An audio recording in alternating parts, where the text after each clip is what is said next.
എന്തായാലും വോട്ടർമാർ വോട്ട് കൊടുത്തത് വീഡിയോ സതീശനോ അല്ല വീഡിയോ ചെന്നിത്തലയോ മുഖ്യൻ ആവും എന്ന് കരുതിയാണോ എന്നൊക്കെ ഉഷാ നെല്ലൂരൊക്കെ ചോദിക്കുന്നുണ്ട്. ഇനി നല്ല ഭരണം കാഴ്ചവെക്കാൻ കോൺഗ്രസിന് കഴിയില്ല എന്നുള്ള അഭിപ്രായങ്ങളും പ്രേക്ഷകർ പറയുന്നുണ്ട്. ഇങ്ങനെ നിരവധി അതായത് സംസ്ഥാനം നേരിടുന്ന ഒരുപാട് പ്രതിസന്ധികൾ ഇതിനോടകം തന്നെ ഉണ്ട്. കാരണം ഇടത് സർക്കാരിനെ സംബന്ധിച്ചിടത്തോളം ഒരു കാലി ബജറ്റും കാലി ഖജനാവും ബാക്കി വെച്ചിട്ടാണ് അവർ ഇറങ്ങി പോയിരിക്കുന്നത്. അതോടൊപ്പം തന്നെ സ്കൂൾ തുറക്കുന്ന സമയമാണ്. അങ്ങനെ ഒരുപാട് പ്രശ്നങ്ങൾ പ്രതിസന്ധികളൊക്കെ മുന്നിലുണ്ട്. പക്ഷേ അതൊക്കെ ഒന്ന് മറികടക്കണമെങ്കിൽ പുതിയ സർക്കാർ അധികാരത്തിലേറണം.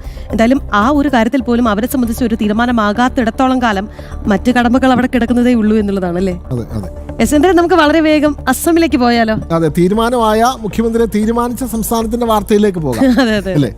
അതെ, അസം മുഖ്യമന്ത്രിയായി ഹിമന്ത ബിശ്വ ശർമ്മ ഇന്ന് സത്യപ്രതിജ്ഞ ചെയ്ത് അധികാരം ഏൽക്കും. 2ാം തവണയാണ് ഹിമന്ത അസമിന്റെ മുഖ്യമന്ത്രിയാകുന്നത്. 11 മണിക്ക് ഗുവാഹത്തിയിലെ ഖനപ്പാറ വെറ്ററിനറി കോളേജ് ഗ്രൗണ്ടിൽ നടക്കുന്ന ചടങ്ങിൽ ഗവർണർ ലക്ഷ്മൺ പ്രസാദ് ആചാര്യ സത്യവാചകം ചൊല്ലിക്കൊടുക്കും. സത്യപ്രതിജ്ഞാ ചടങ്ങിന് പ്രധാനമന്ത്രി നരേന്ദ്രമോദി, ആഭ്യന്തരമന്ത്രി അമിത്ഷാ, പ്രതിരോധ മന്ത്രി രാജ്നാഥ് സിംഗ് തുടങ്ങിയ പ്രമുഖർ സാക്ഷ്യം വഹിക്കും. വിവരങ്ങളുമായി ഗൗതം അനന്തനാരായണൻ ചേരുകയാണ്. ഗൗതം, ഹിമന്ത 2.0 അസം സാക്ഷിയാകാൻ പോകുന്നത്. എങ്ങനെയാണ് ഇന്നത്തെ ചടങ്ങുകൾ? രാഖി, വിനോദ്, രണ്ടുപേരും സൂചിപ്പിച്ചതുപോലെ ഈ 5 നിയമസഭകളിലേക്ക് തെരഞ്ഞെടുപ്പ് നടന്നതിൽ നമ്മുടെ സംസ്ഥാനത്ത് മാത്രമാണ് ദൗർഭാഗ്യകരമായിട്ട് മുഖ്യമന്ത്രി ഇല്ലാത്തത്. ബാക്കി എല്ലായിടത്തും നേരത്തെ തന്നെ നിയമസഭാ കക്ഷി നേതാവിനെ അവിടെ ജനങ്ങൾ തെരഞ്ഞെടുത്ത പാർട്ടികൾ തെരഞ്ഞെടുത്ത് കഴിഞ്ഞിരിക്കുന്നു. ഇനിയും 2 സത്യപ്രതിജ്ഞയാണ്. ഇന്ന് അസോമിലാണ് സത്യപ്രതിജ്ഞ.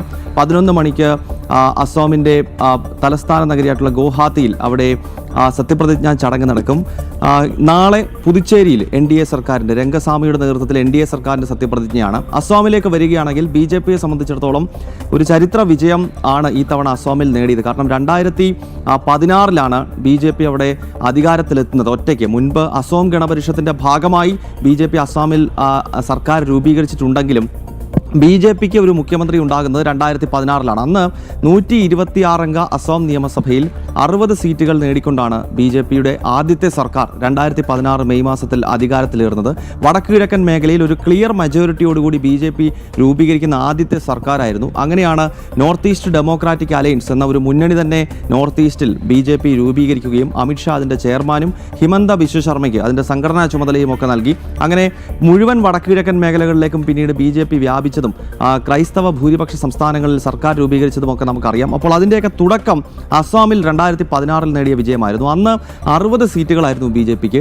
2021 എത്തുമ്പോൾ, അതായത് കഴിഞ്ഞ നിയമസഭാ തെരഞ്ഞെടുപ്പിൽ എത്തുമ്പോഴും അത് 60 ആയിരുന്നെങ്കിൽ ഈ തവണ 82 സീറ്റുകൾ നേടിക്കൊണ്ടാണ്, അതായത് 66 എന്ന മെജോറിറ്റിക്ക് വേണ്ട നമ്പറും കടന്ന് അതിലും 18 സീറ്റുകൾ കൂടുതൽ നേടിക്കൊണ്ട് ഹിമന്ത ബിശ്വ ശർമ്മയുടെ നേതൃത്വത്തിൽ BJP അസാമിൽ തുടർ ഭരണം നേടുകയാണ്. ഇത് 3ാമത്തെ തവണയാണ് BJPയുടെ സർക്കാർ തുടർച്ചയായി അധികാരത്തിൽ ഏറുന്നത്. BJPക്കൊപ്പം മറ്റ് സഖ്യകക്ഷികൾ അസോം ഗണപരിഷത്തിന് 10 സീറ്റുണ്ട്. അതോടൊപ്പം തന്നെ ബോഡോ പീപ്പിൾസ് ഫ്രണ്ട് BPF എന്ന അവിടുത്തെ ഒരു പ്രാദേശിക സംഘടന, അവർക്ക് 10 സീറ്റുണ്ട്. അങ്ങനെ വരുമ്പോൾ 100-ലധികം MLA-മാരുടെ പിന്തുണയോടുകൂടി ഹിമന്ത ബിശ്വ ശർമ്മയുടെ സർക്കാർ അസാമിൽ അധികാരത്തിലേൽക്കുകയാണ്. നമുക്കറിയാം, ഹിമന്ത ഇത് 2ാം തവണയാണ് അസാമിൻ്റെ മുഖ്യമന്ത്രിയായി ചുമതലയേൽക്കുന്നത്. ഒരുപക്ഷെ അസാം ഒരു ചെറിയ സംസ്ഥാനമാണെങ്കിലും അവിടെ ഹിമന്ത ബിശ്വ ശർമ്മ നടപ്പാക്കിയിട്ടുള്ള പല പ്രവർത്തനങ്ങൾ ഭാരതത്തിലെമ്പാടും ചർച്ച ചെയ്യപ്പെട്ടിട്ടുള്ള വിഷയങ്ങളാണ്. പ്രത്യേകിച്ച് മുസ്ലിം തീവ്രവാദികൾക്കെതിരെ കടുത്ത നിലപാട് സ്വീകരിക്കുന്ന ഒരു മുഖ്യമന്ത്രി എന്ന നിലയിലാണ് ഹിമന്ത ബിശ്വ ശർമ്മ അറിയപ്പെടുന്നത്. കാരണം ഒരു സമയത്ത് ഈ ബംഗ്ലാദേശിൽ നിന്നുള്ള അനധികൃത കുടിയേറ്റം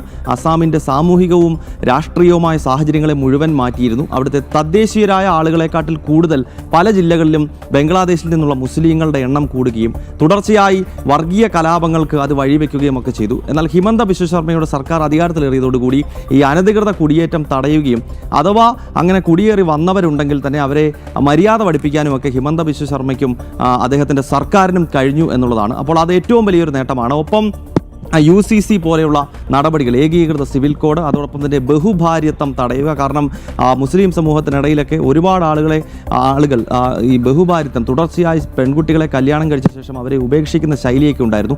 അപ്പോൾ ബഹുഭാര്യത്വം തടഞ്ഞുകൊണ്ടുള്ള നിയമമൊക്കെ നടപ്പാക്കി വലിയ വിപ്ലവകരമായ പല ചുവടുവെപ്പുകൾ കഴിഞ്ഞ 5 വർഷം നടപ്പാക്കിയ ഒരു മുഖ്യമന്ത്രിയാണ് ഹിമന്ത ബിശ്വ ശർമ്മ. അതിനാൽ തന്നെ അദ്ദേഹം വീണ്ടും ഇന്നിപ്പോൾ അധികാരമേൽക്കുകയാണ്. 11 മണിക്കാണ് ചടങ്ങ് നടക്കുന്നത്. പ്രധാനമന്ത്രി നരേന്ദ്രമോദിയും കേന്ദ്ര ആഭ്യന്തരമന്ത്രി അമിത്ഷായും പ്രതിരോധ മന്ത്രി രാജ്നാഥ് സിംഗും ഒപ്പം NDAയുടെ 22ഓളം മുഖ്യമന്ത്രിമാർ. BJPക്ക് ഇപ്പോൾ നമ്മുടെ രാജ്യത്ത് 17 മുഖ്യമന്ത്രിമാരുണ്ട്. അതുകൂടാതെ 6ഓളം സംസ്ഥാനങ്ങളിൽ NDAയുടെ സഖ്യകക്ഷികൾക്ക് മുഖ്യമന്ത്രിമാരുണ്ട്. അവരെല്ലാം പങ്കെടുക്കുന്ന വളരെ വിശാലമായ ഒരു ചടങ്ങാണ് ഇന്ന് ഗുവാഹത്തിയിൽ നടക്കാൻ പോകുന്നത്.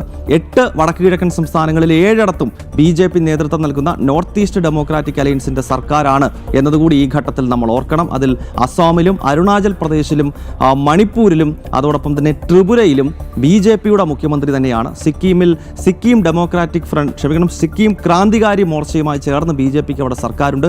നാഗാലാൻഡിൽ NDPPയുമായി ചേർന്ന് അവിടെ BJP സർക്കാരാണ്. മേഘാലയയിൽ നാഷണൽ പീപ്പിൾസ് പാർട്ടിയുമായി ചേർന്ന് BJPക്ക് സർക്കാരുണ്ട്. അപ്പോൾ വടക്കുകിഴക്കൻ മേഖലയിലെ 8-ൽ മിസോറാം ഒഴിച്ചുള്ള ബാക്കി 7ഇടത്തും BJP നേതൃത്വം നൽകുന്ന നോർത്ത് ഈസ്റ്റ് ഡെമോക്രാറ്റിക് അലയൻസിന്റെ സർക്കാരാണ്. അതിന് നാന്ദി കുറിച്ചത് 2016 അസോമിൽ നിന്നാണ്. അങ്ങനെയുള്ള സംസ്ഥാനത്താണ് ഇന്ന് വീണ്ടും BJPയുടെ സർക്കാർ അധികാരമേൽക്കുന്നത്. അതെ ഗൗതം, ഈ പറഞ്ഞതിൽ വളരെയധികം പ്രാധാന്യമുണ്ട്. വടക്കുകിഴക്കൻ സംസ്ഥാനങ്ങൾ എന്നൊക്കെ പറയുമ്പോൾ അവിടെയൊക്കെ ന്യൂനപക്ഷങ്ങൾക്ക് കൃത്യമായ സ്വാധീനവും അവർക്കൊക്കെ കൃത്യമായ എന്തിനു പറയണം വിദ്യാഭ്യാസ സ്ഥാപനങ്ങളടക്കം നിരവധി പ്രവർത്തനങ്ങൾ നടത്തുന്ന മേഖലയാണ് അസം പോലുള്ള സംസ്ഥാനങ്ങൾ. നേരത്തെ ഗൗതം സൂചിപ്പിച്ച കുറേ സംസ്ഥാനങ്ങളുണ്ട്. പൊതുവേ രാജ്യത്തൊട്ടാകെ ഇടതുപക്ഷവും കോൺഗ്രസും ഒക്കെ പറഞ്ഞു വെക്കുന്നത് ഈ BJP എന്ന് പറയുന്നത് ഒരു ഹിന്ദു പാർട്ടിയാണ്, ന്യൂനപക്ഷങ്ങളെ ഉപദ്രവിക്കുന്നവരാണ്, ന്യൂനപക്ഷ വിരുദ്ധരാണ് എന്നൊക്കെ പറയുന്നു. പക്ഷേ ഇപ്പോൾ ഗൗതം പറഞ്ഞ അസം പോലുള്ള സംസ്ഥാനങ്ങൾ അല്ലെങ്കിൽ ഗോവ പോലുള്ള സംസ്ഥാനങ്ങൾ ന്യൂനപക്ഷങ്ങൾക്ക് കൃത്യമായി സ്വാധീനമുള്ള ഭാരതത്തിലെ ഒട്ടുമിക്ക സംസ്ഥാനങ്ങളും BJP ഒരു തവണ മാത്രം ഏതെങ്കിലും ഒരു ലോട്ടറി അടിച്ച പോലെ വരുന്നതല്ല, തുടർച്ചയായി ഭരിക്കുകയാണ്. അവിടെയൊന്നും ന്യൂനപക്ഷങ്ങൾക്ക് ഒരു പ്രശ്നവുമില്ലാതെ അവരുടെ കൃത്യമായ മതവിശ്വാസങ്ങൾ മുന്നോട്ട് കൊണ്ടുപോകാനുള്ള എല്ലാ സാഹചര്യങ്ങളും രൂപപ്പെടുന്നുണ്ട്. കേരളം പോലുള്ള ഒരു സംസ്ഥാനത്താണ് BJP ക്രിസ്ത്യൻ വിരുദ്ധമാണ്, മുസ്ലിം വിരുദ്ധമാണ് എന്നൊക്കെ പറഞ്ഞ് ഇടതു വലത് മുന്നണികൾ പറയുന്നത്. പക്ഷേ ഇവിടെ സൂചിപ്പിച്ച അസം പോലുള്ള സംസ്ഥാനങ്ങൾ അല്ലെങ്കിൽ മറ്റ് വടക്ക് കിഴക്കൻ സംസ്ഥാനങ്ങൾ ഇവിടെയൊക്കെ കൃത്യമായി എല്ലാ മതവിഭാഗങ്ങൾക്കും മതസ്വാതന്ത്ര്യം സമ്പൂർണ്ണമായി നൽകിക്കൊണ്ടുള്ള ജനാധിപത്യപരമായ പ്രവർത്തനമാണ് BJP നടത്തുന്നത്. അതുകൊണ്ടാണല്ലോ തുടർച്ചയായ ഭരണം ലഭിക്കുന്നതും. ഗൗതം വിനോദ് രാഖി അത് തന്നെയാണ്. അതായത് ഈ BJP ക്രൈസ്തവ സമൂഹത്തിന് അല്ലെങ്കിൽ മതന്യൂനപക്ഷങ്ങൾക്ക് എതിരാണ് എന്ന ഈ BJP വിരുദ്ധ ചേരികളുടെ ആരോപണങ്ങളുടെ മുനയൊടിയുന്നത് യഥാർത്ഥത്തിൽ വിനോദ് ഇപ്പോൾ സൂചിപ്പിച്ചതുപോലെ ഈ നോർത്ത് ഈസ്റ്റിൽ BJP നടത്തിയ സമാനതകളില്ലാത്ത മുന്നേറ്റങ്ങളിലൂടെയാണ്. അതായത് നോർത്ത് ഈസ്റ്റ് സംസ്ഥാനങ്ങളുടെ സ്വഭാവം നമുക്കറിയാം. അവിടുത്തെ സാമൂഹികമായ അന്തരീക്ഷം നോക്കുമ്പോൾ റിലീജിയസ് കണക്കുകൾ പരിശോധിക്കുമ്പോൾ നമുക്കറിയാം അത് ക്രൈസ്തവ ഭൂരിപക്ഷമായിട്ടുള്ള സംസ്ഥാനങ്ങളാണ് അവിടെ കൂടുതലുള്ളത്. ഉദാഹരണമായി ഇപ്പോൾ നാഗാലാൻഡ് എടുത്തു കഴിഞ്ഞാൽ അവിടെ 87% ക്രൈസ്തവരാണ്. അതായത് ഒരു സംസ്ഥാനത്തിൻ്റെ ബഹുഭൂരിപക്ഷവും ക്രിസ്ത്യൻ കമ്മ്യൂണിറ്റിയിൽ പെടുന്നതാണ്. പക്ഷേ അത് നോക്കൂ, അവിടെ BJPയോ അല്ലെങ്കിൽ BJP നേതൃത്വം നൽകുന്ന നോർത്ത് ഈസ്റ്റ് ഡെമോക്രാറ്റിക് അലയൻസിൻ്റെ NDPP എന്ന നാഗാലാൻഡിലെ ഒരു പാർട്ടിയും BJPയും ചേർന്നുകൊണ്ടാണ് നാഗാലാൻഡ് ഭരിക്കുന്നത്. അതിപ്പോൾ 2ാമത്തെ ടേമാണ്. തുടർച്ചയായി അവിടെ ഭരണം കിട്ടുന്നുണ്ട്. BJPക്ക് 12 MLAമാരാണ്. 12 MLAമാരും ക്രിസ്ത്യൻ വിഭാഗത്തിൽ നിന്ന് ഉള്ളവരാണ്. ഇപ്പോൾ മേഘാലയയിലേക്ക് എത്തിക്കഴിഞ്ഞാൽ മേഘാലയ 75% മുകളിൽ ക്രൈസ്തവരുള്ളൊരു സ്റ്റേറ്റാണ്.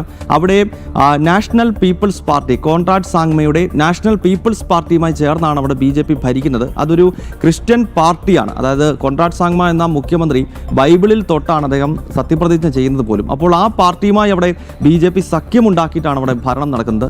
നേരത്തെ ഗോവയുടെ കാര്യം സൂചിപ്പിച്ചു. 25% മുകളിൽ ക്രൈസ്തവരുള്ള ഒരു സംസ്ഥാനമാണ് ഗോവ. പ്രത്യേകിച്ച് സൗത്ത് ഗോവയിലേക്ക് വിവിധ മണ്ഡലങ്ങൾ ക്രിസ്ത്യൻ മെജോറിറ്റിയാണ്. അവിടെ അവർ തീരുമാനിക്കുന്ന അനുസരിച്ച് അവിടെ ആളുകൾ വിജയിക്കത്തുള്ളൂ. പക്ഷേ ഗോവ കഴിഞ്ഞ 3 ടേമായിട്ട് അവിടെ BJPയുടെ സർക്കാരാണ് എന്നത് നമുക്ക് അറിയാവുന്നതാണ്. അതും ക്ലിയർ മെജോറിറ്റിയോടുകൂടി BJP ഭരിക്കുകയാണ്. അപ്പോൾ നോർത്ത് ഈസ്റ്റിലെ ക്രൈസ്തവ ഭൂരിപക്ഷ സംസ്ഥാനങ്ങളെല്ലാം BJPയുടെ ഭരണത്തിലാണ്. ഗോവ പോലെയുള്ള സംസ്ഥാനങ്ങളിൽ ക്രിസ്ത്യൻ സമൂഹത്തിൻ്റെ പൂർണ്ണമായ പിന്തുണ BJPക്ക് ലഭിക്കുന്നു. ഇത് ചൂണ്ടിക്കാട്ടിയാണ് കേരളത്തിലും ക്രിസ്ത്യൻ ഔട്ട്റീച്ചിനായി BJP ശ്രമം നടത്തിയത്. അത് വിജയകരമാണ് എന്ന് 3 തെരഞ്ഞെടുപ്പുകൾ കൃത്യമായി സൂചിപ്പിക്കുന്നുണ്ട്. അതായത് തദ്ദേശ തെരഞ്ഞെടുപ്പും അതിന് തൊട്ട് മുമ്പ് നടന്ന ലോക്സഭാ തെരഞ്ഞെടുപ്പ് നമുക്കറിയാം. സുരേഷ് ഗോപി തൃശ്ശൂരിൽ ക്രിസ്ത്യൻ വോട്ട് കൂടി കിട്ടിയാണ് വിജയിച്ചത് എന്നത് നമുക്ക് അറിയാവുന്നതാണ്. തൃശ്ശൂർ ലോക്സഭാ മണ്ഡലത്തിന് കീഴിൽ വരുന്ന 7-ൽ 6 നിയമസഭാ സീറ്റിലും സുരേഷ് ഗോപി ലീഡ് ചെയ്തിരുന്നു. തദ്ദേശ തെരഞ്ഞെടുപ്പിൽ തിരുവനന്തപുരം കോർപ്പറേഷൻ ഉൾപ്പെടെ വിജയിച്ചു. മറ്റു പല സ്ഥലങ്ങളിലും വലിയ മുന്നേറ്റമുണ്ടാക്കി. ഈ നിയമസഭാ തെരഞ്ഞെടുപ്പിൽ ചരിത്രത്തിലെ ഏറ്റവും വലിയ നേട്ടം BJP നേടുന്നുണ്ട്. 3 സീറ്റുകൾ വിജയിക്കുന്നു. അപ്പോൾ സ്വാഭാവികമായും നമ്മൾ സൂചിപ്പിച്ചത് നോർത്ത് ഈസ്റ്റിൽ നിന്നൊക്കെ ആരംഭിച്ച BJPയുടെ ക്രിസ്ത്യൻ ഔട്ട്റീച്ച് അത് വലിയ വിജയമായി കേരളത്തിൽ ഉൾപ്പെടെ ചൂണ്ടിക്കാണിക്കാൻ കഴിയുമെന്ന് എന്നതാണ്. അതിന് തുടക്കമിട്ടത് നേരത്തെ സൂചിപ്പിച്ച ഈ സ്റ്റേറ്റുകളിലാണ്. നാഗാലാൻഡും മേഘാലയയും ഒക്കെ പോലെയുള്ള ക്രിസ്ത്യൻ ഭൂരിപക്ഷമായ സംസ്ഥാനങ്ങളിൽ BJPയുടെ സർക്കാരുകൾ അധികാരത്തിൽ വന്നു. അങ്ങനെ ആ നോർത്ത് ഈസ്റ്റിൽ BJPയുടെ സംഘടനാ സംവിധാനത്തിന് കരുത്തേകുന്ന, ആത്മവിശ്വാസം നൽകുന്ന കാഴ്ചകൾ ആദ്യം കണ്ടത് അസോമിലാണ്. അതുതന്നെയാണ് അസാമിൻ്റെ ഏറ്റവും വലിയ പ്രത്യേകത എന്നത്. 2016 ആദ്യമായി BJPയുടെ സർക്കാർ അസാമിൽ വരുന്നത്. അതിനു മുൻപ് BJP സർക്കാരുകൾ ചില ഘട്ടങ്ങളിൽ നാഗാലാൻഡിലും അസാമിലുമൊക്കെ വന്നിട്ടുണ്ട്, AB വാജ്പേയി സർക്കാരൊക്കെ ദേശീയ തലത്തിൽ അധികാരത്തിലിരിക്കുമ്പോൾ. പക്ഷേ അത് ഈ അസോമിലേക്ക് ഘടകകക്ഷികളുടെ ഭാഗമായിട്ടായിരുന്നു. അസോം ഗണപരിഷത്തിനായിരുന്നു അന്ന് മുഖ്യമന്ത്രി സ്ഥാനം ഉണ്ടായിരുന്നത്. നാഗാലാൻഡിൽ നാഗാ പീപ്പിൾസ് ഫ്രണ്ടുമായി ചേർന്ന് ചില ഘട്ടങ്ങളിൽ സർക്കാർ ഉണ്ടാക്കിയെങ്കിലും അവിടെ BJPക്ക് കാര്യമായ സ്വാധീനം ഉണ്ടായിരുന്നില്ല. അരുണാചൽ പ്രദേശിലും BJP സർക്കാർ മുൻപ് വന്നെങ്കിൽ അത് കാര്യമായി നിലനിന്നിരുന്നില്ല. പക്ഷേ 2016 ശേഷം തുടർച്ചയായി BJPയുടെ സർക്കാരുകൾ നോർത്ത് ഈസ്റ്റിൽ വരുന്നു എന്നതാണ്. അത് അരുണാചൽ പ്രദേശ് ആണെങ്കിലും അസോം ആണെങ്കിലും ത്രിപുരയിലാണെങ്കിലും അവിടെല്ലാം തുടർഭരണം കിട്ടുന്നു എന്നതുകൂടി നമ്മൾ എടുത്തു കാണണം. അപ്പോൾ അതിനെല്ലാം തുടക്കം കുറിച്ച സംസ്ഥാനത്താണ് ഇന്നിപ്പോൾ BJPയുടെ മൂന്നാമത്തെ സർക്കാർ അധികാരത്തിലിരുന്നത്. അതെ, വളരെ വ്യക്തമാണ്. ഗൗതം അനന്തനാരായണനാണ് അസമിൽ വീണ്ടും ഹിമന്ത ബിശ്വ ശർമ്മ അധികാരമേൽക്കുന്ന വാർത്ത നൽകിയത്. അതോടൊപ്പം തന്നെ അവിടുത്തെ രാഷ്ട്രീയ സാഹചര്യങ്ങളും കൃത്യമായി ഗൗതം അനന്തനാരായണൻ വിശകലനം ചെയ്യുന്നുണ്ട്. ഇവിടെ PC ജോർജ് പറഞ്ഞത് വളരെ പ്രധാനപ്പെട്ട ഒരു കാര്യമാണ്.